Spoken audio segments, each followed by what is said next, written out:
Hello students, कैसे हैं आप लोग। क्लास 12th में हम लोग रिटायरमेंट कर रहे थे।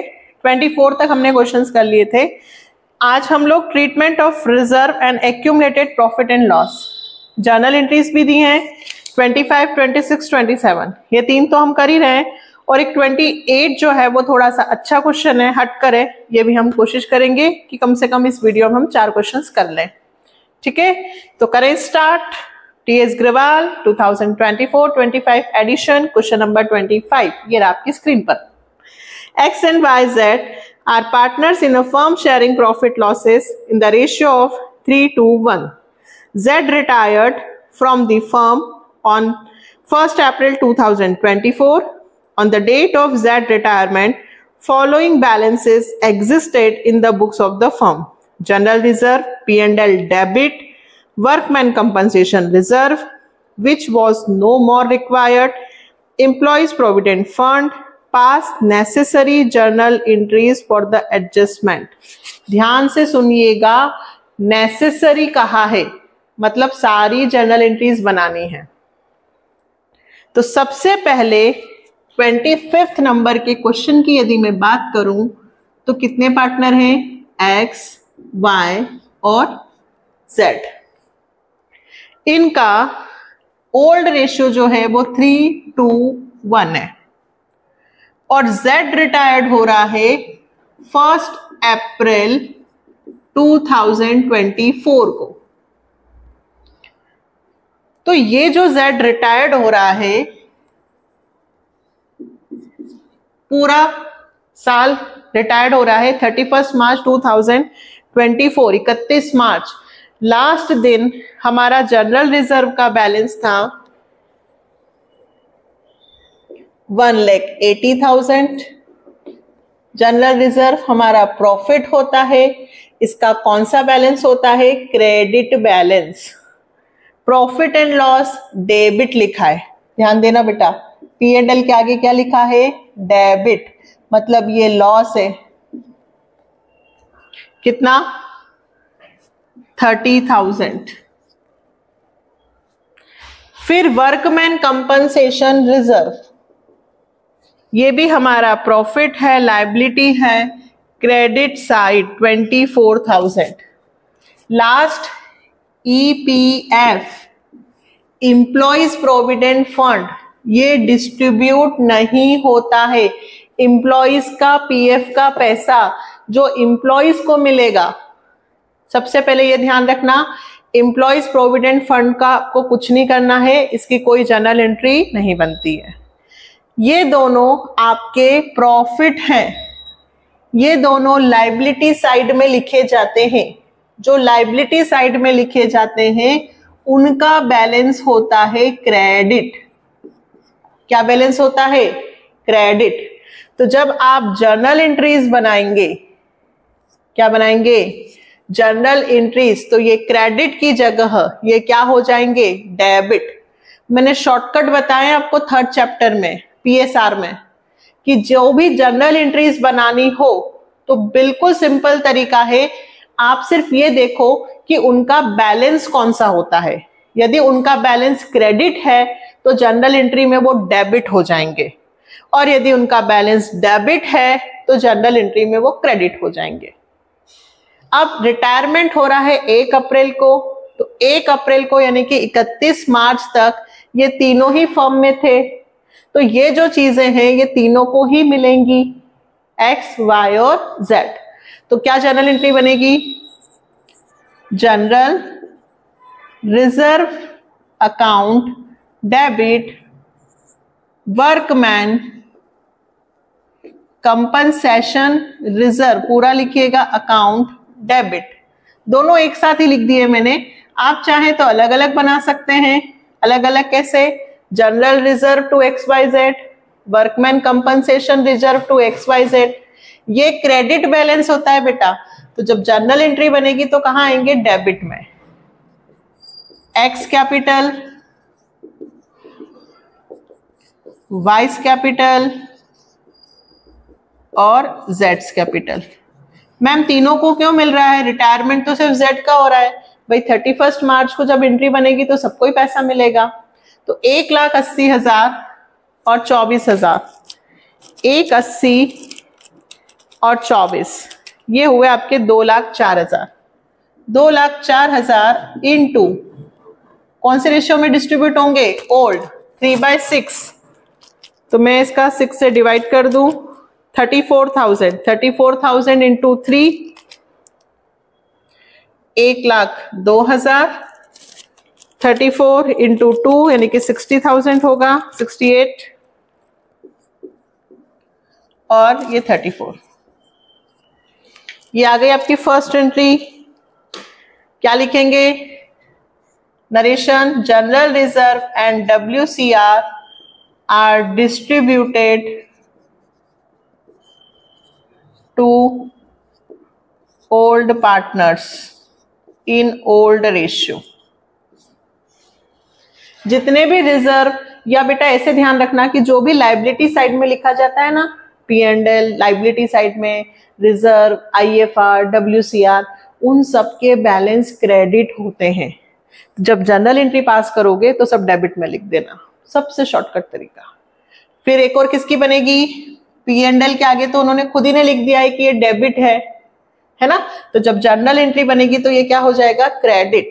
तो इस वाली एंट्री में, सेकेंड एंट्री में, X capital account debit, Y capital account debit, Z capital account debit to P&L। P&L कहाँ आया इस बार? क्रेडिट में, क्योंकि P&L के आगे लिखा है डेबिट, मतलब इसका डेबिट बैलेंस है। तो जब जनरल एंट्री पास करेंगे तो ये क्रेडिट हो जाएगा। 30,000 रुपए लॉस एडजस्टेड टू पार्टनर्स लिख दो, लॉस बियर बाय पार्टनर्स लिख दो। 30,000 इंटू 3/6, 6 5 जा तो 5 3 जा 15, 5 2 जा 10 और 5 1 जा 5। कंप्लीट क्वेश्चन, सिंपल था। बस ये ध्यान रखना है कि जनरल एंट्री बनाते वक्त ये किधर जाएंगे, ये किधर जाएगा, और एम्प्लॉइज प्रोविडेंट फंड तो डिस्ट्रीब्यूट होगा ही नहीं। क्यों? क्योंकि ये एम्प्लॉइज का है। Next question 26।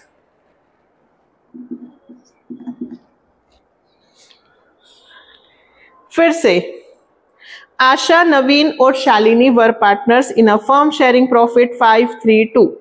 Goodwill appeared in their book value of 80,000, general reserve 40,000.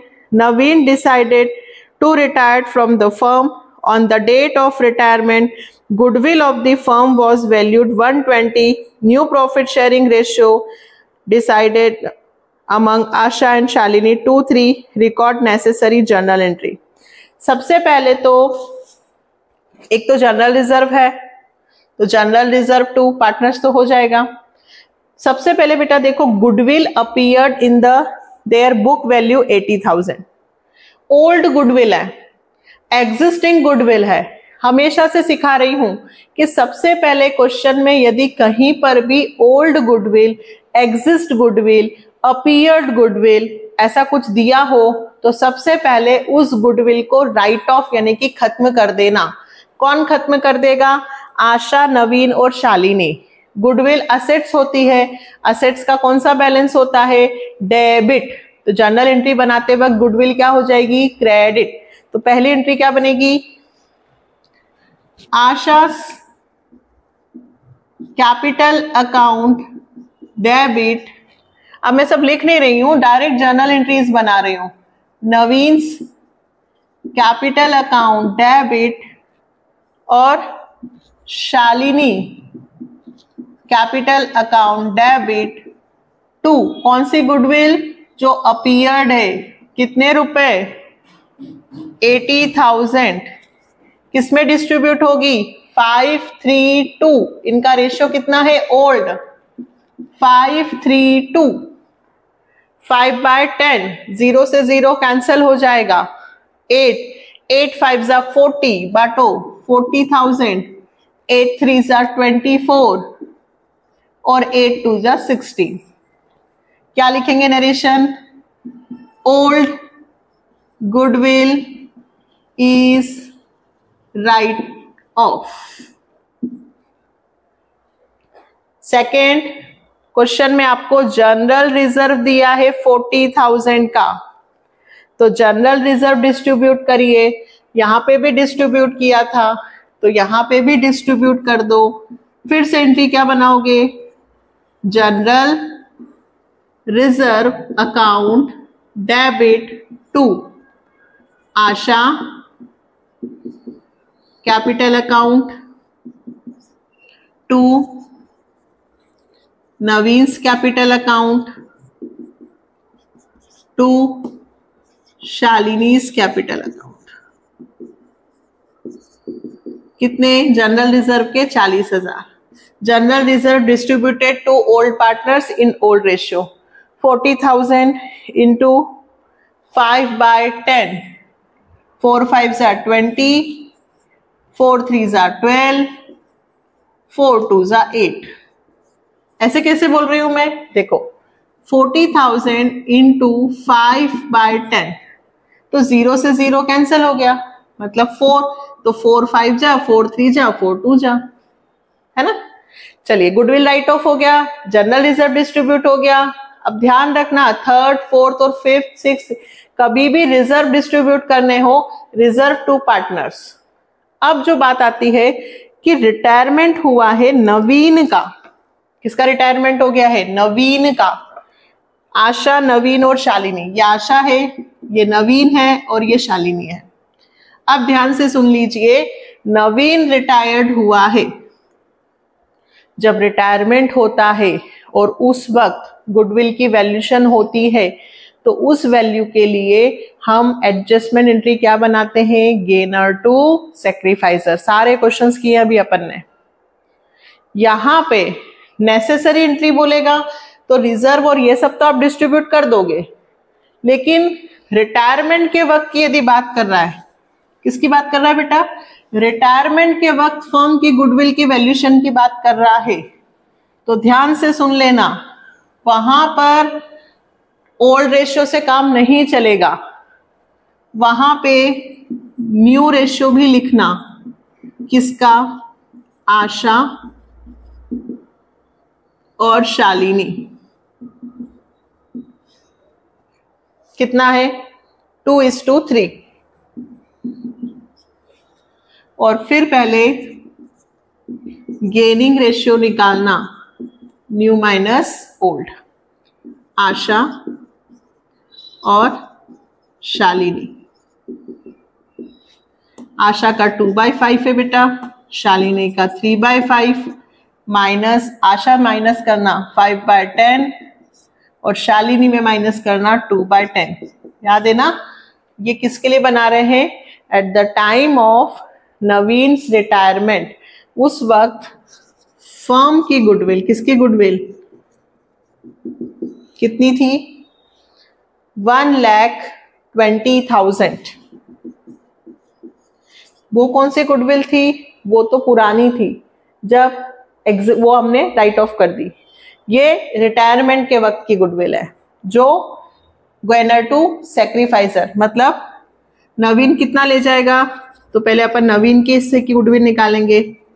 Naveen share of goodwill 1,20,000 into 3/10। नवीन के हिस्से की निकालो, 12 3s are 36, 1 2 3। नवीन को कितनी गुडविल देनी हमें, 36,000। अब यहां से निकालें, डिनोमिनेटर सेम करो, 2 2s are 4/10 minus 5/10 minus 1/10, 6/10 minus 2/10, 4/10। अब बेटा जी इसमें एक वापस से माइनस में आ गया, तो इसको माइनस आ गया, तो ये क्या हो रहा है, सैक्रिफाइस। फिर क्या सिखाया है मैंने कि अगर आपके पास एक सैक्रिफाइस और एक गेन आ जाए, एक सैक्रिफाइस और एक गेन आ जाए, तो उसका किससे मल्टीप्लाई कर देना चाहिए, फर्म की गुडविल से। किससे मल्टीप्लाई कर देना चाहिए, फर्म की गुडविल। फर्म की गुडविल कितनी है, 1,20,000, तो इसके आ गए 12,000। यहाँ 1,20,000 से इंटू करूंगी तो यहां आ गए 48,000। ये सबका अमाउंट आ गया। किस किस को गेन हुआ? गेन सिर्फ शालिनी को हुआ है बेटा, ध्यान से देख लो। गेन किसको हुआ है? सिर्फ शालिनी को। तो शालिनीज कैपिटल अकाउंट डेबिट कितने रुपए? 48। शालिनी किस किस को पैसा देगी? नवीन को देगी कितना? 36, और साथ में आशा को भी देगी कितना? 12,000। जब भी आपने फॉर्मूला लगाया गेन का, तो जो प्लस में आया वो गेन हुआ और जो माइनस में आया वो सेक्रीफाइस हुआ। और जर्नल एंट्री क्या बनती है? Gainer to sacrificer. जब भी रिटायरमेंट होगा ना बेटा, एंट्री बनेगी गेनर टू सेक्रीफाइसर। और goodwill adjusted entry made, adjustment entry made for goodwill लिख देना। ठीक है, तो ये क्वेश्चन हो गया हमारा 25 और 26। अब करते हैं 27। 27 में क्वेश्चन को पढ़ो पहले आप लोग। क्या लिखा है? XYZ were equal partners in a firm. On 31st March 2024 their balance sheet दी हुई है। On the above date Z retired from the firm and X and Y decided to share future profit in the ratio of 3:2. Partner decide to show accumulated profit, losses and reserve in the balance sheet of reconstituted firm at their original values. Pass an adjustment entry for the treatment of accumulated profit, losses and reserve. Most important question. ये किसी भी reserve को P&L को distribute नहीं करना चाहते, बल्कि इनकी ओरिजिनल वैल्यू में एडजस्ट करना चाहते हैं। इन्होंने किसी की भी जर्नल एंट्री नहीं पूछी है, इन्होंने सिर्फ एडजस्टमेंट एंट्री पूछा है। ध्यान दो बेटा, सिर्फ एडजस्टमेंट एंट्री। तो हमें सिर्फ एक ही एंट्री बनानी है, सबकी अलग अलग नहीं बनानी है, सिर्फ एक एंट्री बनानी है। यदि बहुत सारी चीजें दे दे और आपसे कहे कि हम किसी को भी डिस्ट्रीब्यूट नहीं करना चाहते, बल्कि उन्हें आगे जाकर ऐसा का ऐसा लिखना चाहते हैं, एडजस्ट करना चाहते हैं, तो वहां पे एक ही एंट्री बनाना, गेनर टू सेक्रीफाइसर। इतना बड़ा क्वेश्चन पर सिर्फ एक जर्नल एंट्री बनेगी, गेनर टू सेक्रीफाइसर। क्लियर? तो पहले तो हम निकाल लेते हैं calculation of net effect of the amount. पहले तो कौन सा अमाउंट हमें एडजस्ट करना है? चार चीजें देखो। एक तो जनरल रिजर्व, ये हमारा प्रॉफिट होता है।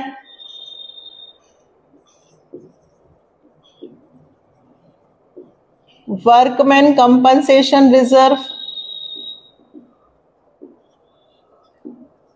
ये भी हमारा प्रॉफिट होता है। एक 32,000 है, एक 26,000 है। ये दोनों हमारे प्रॉफिट हैं, तो हमने प्लस कर लिया। उधर देखिए एसेट साइड में एक लिखा है P&L और एक लिखा है एडवर्टाइजमेंट सस्पेंस।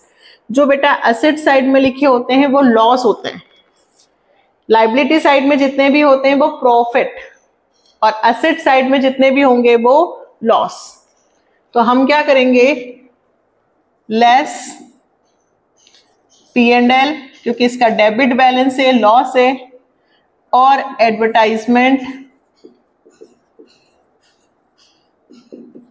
Suspense account. 11,000 और 2,000 यानी कि 13,000 रुपए माइनस कर दीजिए, तो आगे आपके पास 45,000। इस अमाउंट को आपको एडजस्ट करना है। कौन सी एंट्री में? Gainer to sacrificer. तो पहले आपके पास कितने पार्टनर हैं? X, Y, Z। रेशियो इनका पहले इक्वल था। ये कौन सा रेशियो हुआ? ओल्ड। Z रिटायर्ड हो गया, X और Y ने अपना रेशियो रख लिया है 3:2। क्या रख लिया बेटा? 3:2। फिर से वही gaining ratio new minus old, किस किस का निकलेगा? X और Y, क्योंकि जर्नल एंट्री बनानी है गेनर टू सेक्रीफाइजर, तो पहले गेन निकालो। X का कितना निकलेगा? 3/5 माइनस 1/3, 2/5 माइनस 1/3, सेम डिनोमिनेटर नहीं है,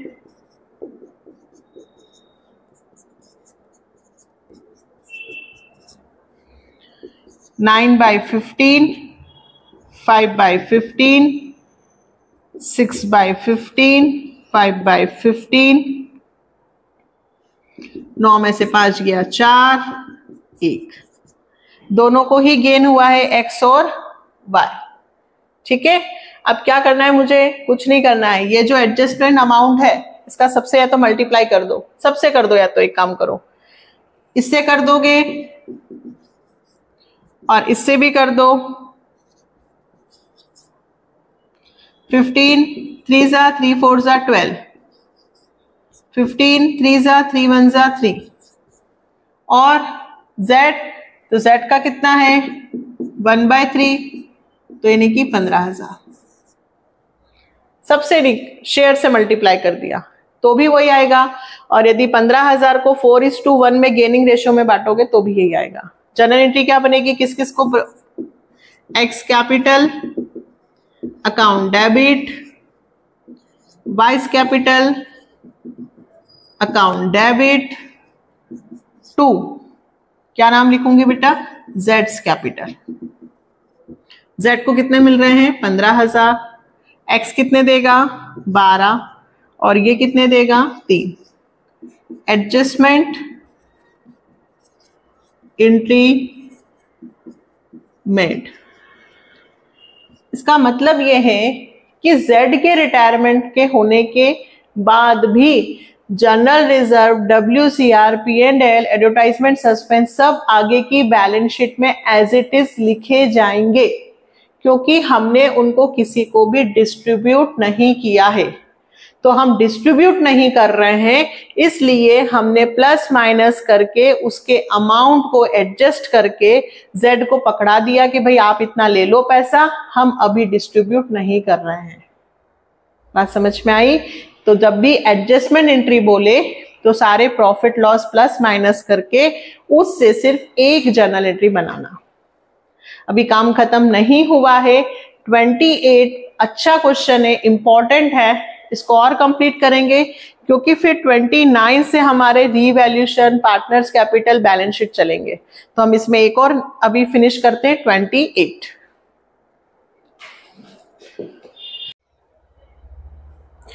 तो most important 28, partnership deed has C and D who are equal partners has a clause that any partner may retire from the firm on the following terms by giving a 6-month notice in writing.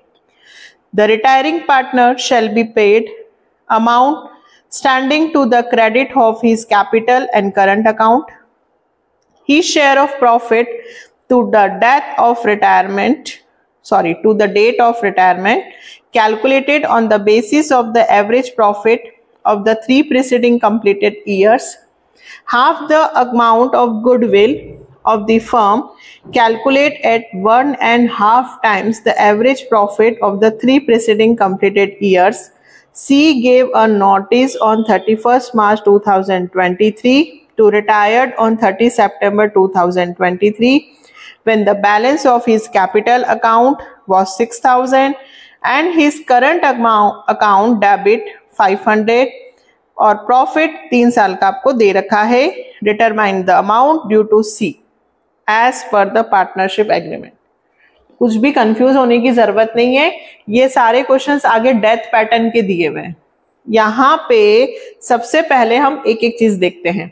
देखो सबसे पहले कितने partner थे? 2, C और D। इन्होंने दोनों ने decide किया था, ये लिखा है कि किसी को भी यदि रिटायरमेंट लेना हो तो उसे 6 महीने का नोटिस देना है।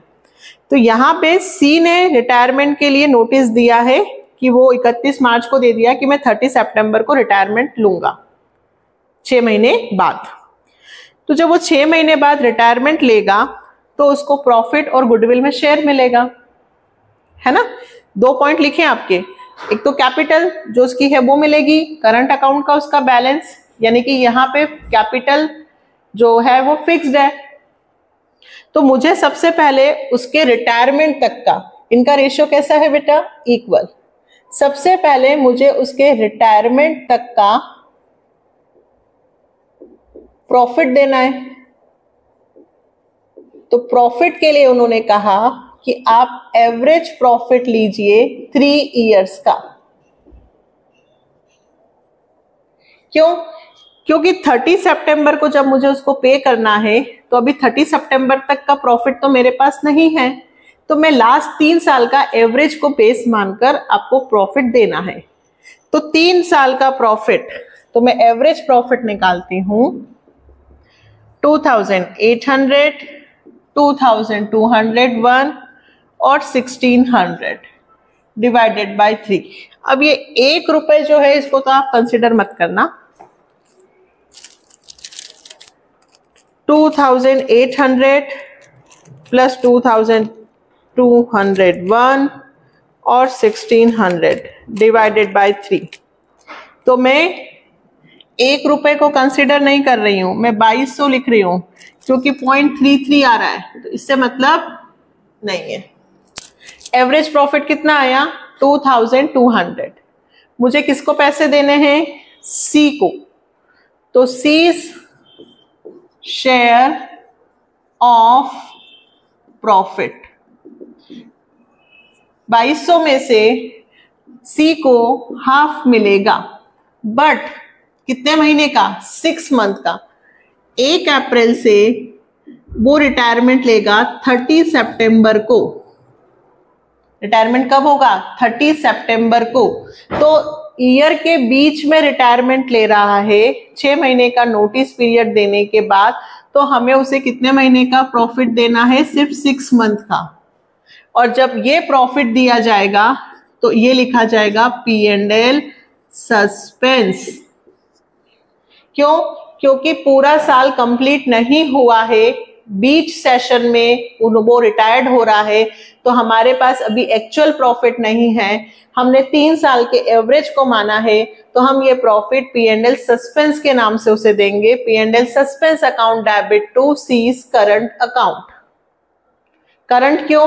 क्योंकि कैपिटल अकाउंट में सिर्फ कैपिटल जाएगी, फिक्स्ड एंड फ्लक्चुएटिंग मेथड वाला, वो भी अभी सिखा रही हूं।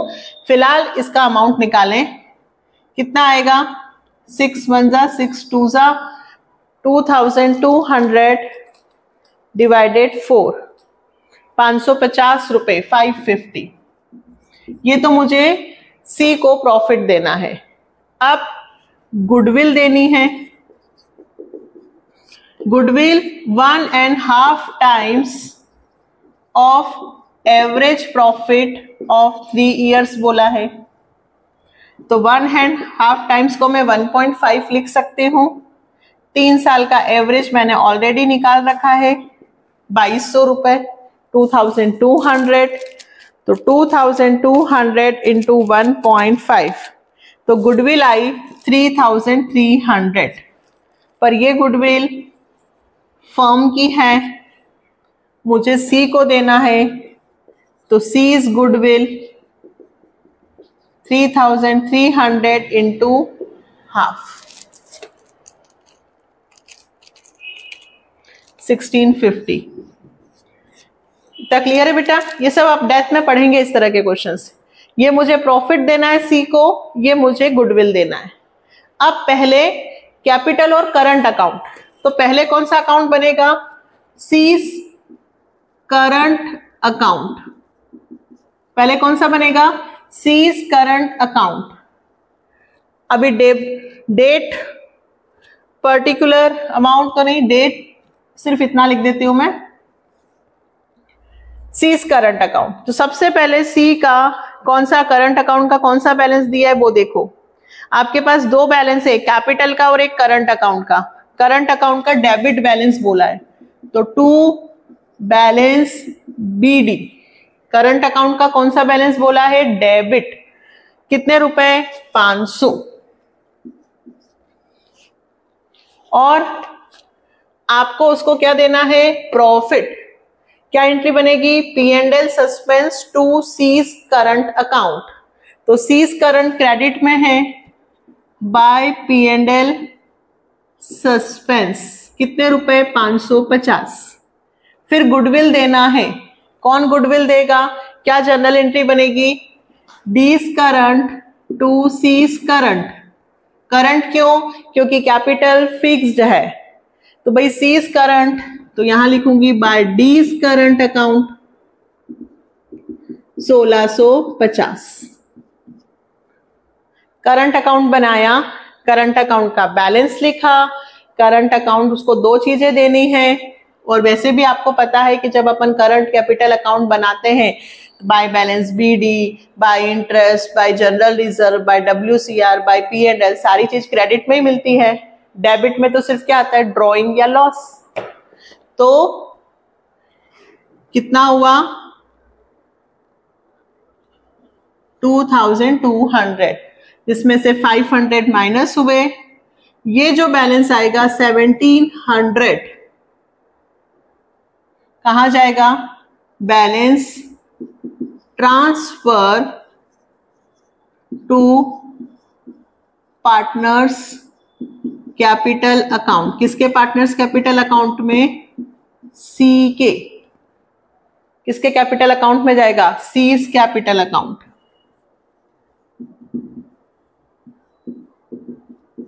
Particular amount, particular amount. अब ये टू पार्टनर्स कैपिटल है, तो यहां लिखूंगी बाय सीज करंट अकाउंट। कितने रुपए? 1700। बट इससे पहले सी का कैपिटल अकाउंट भी दिया था 6000 रुपए। कितना दिया था? 6000। तो बाय बैलेंस BD 6000 तो मुझे सी को कैपिटल देनी थी, 1700 रुपए मुझे 1700 उसका प्रॉफिट और करंट अकाउंट गुडविल का पैसा देना है। तो टोटल मुझे 7700 रुपीज पे करने हैं। बट सी को दूंगी, हाँ अभी दे रही हूं, क्या ड्यू है, पेमेंट नहीं कर रही हूं। तो टू सीज लोन अकाउंट 7700, यही आपको अमाउंट है। यहां इन्होंने सिर्फ अमाउंट ड्यू करने की बात पूछी थी कि सी को कितना पेमेंट मिलेगा, तो सी को 7700 रुपीज मिलेंगे। लेकिन कैपिटल भी दिया है और करंट भी दिया है, तो अकाउंट कैसे बनेगा मैंने आपको वो समझाया। फिर से सुनो, सबसे पहले सी जो रिटायरमेंट ले रहा है 6 महीने बाद, तो सबसे पहले तो हम उसको प्रॉफिट में शेयर देंगे, 6 महीने का देंगे, है ना। तो 6 महीने का देंगे, इसलिए एवरेज प्रॉफिट निकाल के 6 मंथ का निकाला है। और आधा क्यों? क्योंकि उसको शेयर आधा है, इक्वल था। फिर गुडविल उसको देंगे, गुडविल की जर्नल एंट्री बनेगी D's current account to C's current. Current में ही जाएंगी सारी चीजें, क्योंकि अगर कैपिटल फिक्स्ड होती है तो कैपिटल में सिर्फ कैपिटल आती है, इसलिए मुझे पहले करंट अकाउंट बनाना पड़ा। करंट में मैंने प्रॉफिट दिया, करंट में मैंने गुडविल दी, और करंट अकाउंट का एक डेबिट बैलेंस दिया था क्वेश्चन में बेटा, देखो आप, इसलिए करंट के बैलेंस में मैंने 500 रुपए लिखे हैं। प्लस करके ये पैसा माइनस हुआ, जो ये माइनस हुआ है तो ये बैलेंस कहाँ ट्रांसफर होता है? करंट अकाउंट का कैपिटल अकाउंट में। पहले करंट अकाउंट बनेगा, करंट अकाउंट का बैलेंस कैपिटल अकाउंट में ट्रांसफर होगा, और कैपिटल का बैलेंस और करंट का बैलेंस दोनों मिलकर सी को दिया जाएगा। तो सी को कितने रुपए दिए जाएंगे? 7700। अच्छा क्वेश्चन है, अच्छे से प्रिपेयर करना। ऐसे बहुत सारे क्वेश्चन हमें डेथ में मिलने वाले हैं और आगे भी अभी मिलेंगे, ठीक है। तो अब हम लोग रिटायरमेंट के रीवैल्यूएशन, पार्टनर्स कैपिटल और बैलेंस शीट के क्वेश्चंस करने वाले हैं। ये एक थोड़ा सा हटकर क्वेश्चन था कि अगर बीच सेशन में कोई रिटायरमेंट ले रहा है और 2 बैलेंस हैं तो किस तरह से ड्यू अमाउंट निकलेगा। मिले नेक्स्ट वीडियो में आगे के क्वेश्चंस के लिए। आपको क्वेश्चन समझ में आ रहे हैं तो थोड़ा सा कमेंट करके बता दीजिए कि हाँ भाई हमारी तैयारी अच्छे से चल रही है। लिखो होमवर्क, कमेंट करना है, लाइक करना है, सब्सक्राइब करना है। Bye, take care.